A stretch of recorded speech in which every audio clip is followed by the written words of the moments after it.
मराठी भाषेच्या मुद्द्यावरून मनसेने bank of महाराष्ट्राच्या अधिकाऱ्यांना मारहाण केली होती। या प्रकरणी बँक ऑफ महाराष्ट्र ऑफिसर्स असोसिएशनने मुख्यमंत्र्यांना पत्र लिहिलं आहे।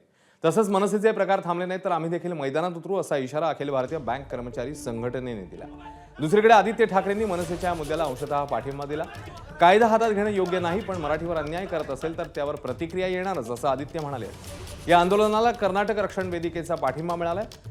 दरम्यान मुख्यमंत्री फडणवीसांनी याबद्दल 1 तारखेलाच आपली भूमिका स्पष्ट केली होती।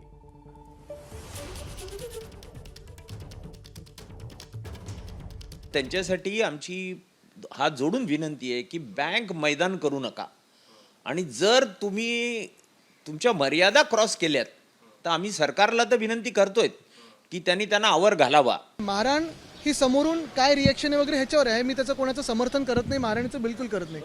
पण जर कोणी मराठीचा अपमान करत असेल आणि मराठी माणसांनी रिॲक्ट केलं तर ते तिकडचा स्थानिक विषय तो बनतो। मराठीचा आग्रह चुकीचा नाही, तो आग्रह कोणी धरत असेल तर तो योग्यच आहे, पण त्या आग्रहाकरता जर कायदा हातात घेण्यात आला तर कायदेशीर कारवाई होईलच।